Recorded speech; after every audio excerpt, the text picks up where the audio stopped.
విశాఖ నగరంలోని గోపాలపట్నం జిల్లా పరిషత్ బాలికల ఉన్నత పాఠశాలలో విద్యార్థులు పుస్తక పఠనం చేయాలనే సంకల్పంతో సిపిఐ మాజీ జాయింట్ డైరెక్టర్ వివి లక్ష్మీనారాయణ పిలుపు మేరకు హెచ్బిఎల్ ఇంజనీరింగ్ లిమిటెడ్ సంస్థ ఆర్థిక సాయంతో జేడీ ఫౌండేషన్ ఆధ్వర్యంలో గ్రంథాలయ ప్రారంభోత్సవం జరిగింది.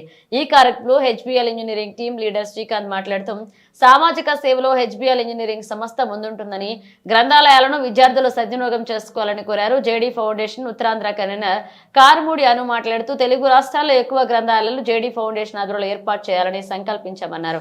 ప్రధాన ఉపాధ్యాయులు కేవీవీడీఎస్ ప్రసాదరావు మాస్టర్ మాట్లాడుతూ గ్రంథాలయం ఏర్పాటుకు సహకరించిన ఫౌండేషన్ సభ్యులకు కృతజ్ఞతలు తెలియజేశారు. కార్యక్రమంలో పూర్వ విద్యార్థుల సంఘం అధ్యక్షులు Majjuri Srinivasarao, secretary Y N Prasad master, J D foundation Visakha convener Saladi Krishnaiah, J D group సభ్యులు, పూర్వ విద్యార్థులు పాల్గొన్నారు.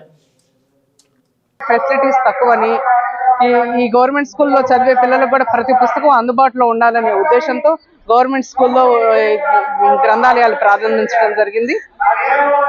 మేము ఇలానే ఇది 3వ గ్రంథాలయం ఆంధ్రాలో. ఇది అయిపోయిన తర్వాత మేము ఆఫ్టర్ సమ్మర్ హాలిడేస్ మాకు 25 గ్రంథాలయాల దాకా మా దగ్గర స్కూల్స్ ఉన్నాయి. త్వరలోనే ప్రారంభిస్తాం. మా జేడీ ఫౌండేషన్ ఎక్కువ జేడీ లక్ష్మీనారాయణ గారికి ఎక్కువ పిల్లల భవిష్యత్తు గురించి ఆలోచిస్తారండి. పిల్లల భవిష్యత్తు బాగుండాలని చెప్పేసి, దానికి విద్య ఒక్కటే మార్గం అని చెప్పేసి మేము విలువలు పడని కొత్త కాన్సెప్ట్తో వస్తున్నామండి.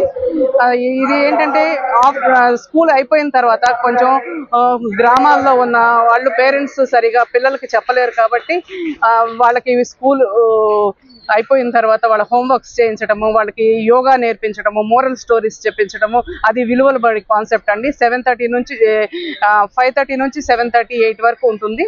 అది మేము వీకెండ్కి కూడా మేము శనివారం, ఆదివారంలో కూడా వాళ్ళకి ఎక్స్ట్రా కరిక్యులర్ యాక్టివిటీస్ నేర్పిస్తుంటాము. ఈ విలువల బడి కూడా మేము ముత్యాలంపాలెం అని చెప్పేసి అక్కడ ఎక్కువ ఫిషర్మ్యాన్ కమ్యూనిటీ ఉంటుంది పరవాడ దగ్గర, అక్కడ ఓపెన్ చేస్తున్నాము. అది అయిపోయిన తర్వాత మేము స్టేట్ మొత్తం కూడా స్ప్రెడ్ చేయాలనే ఉద్దేశంతో ఉన్నామండి.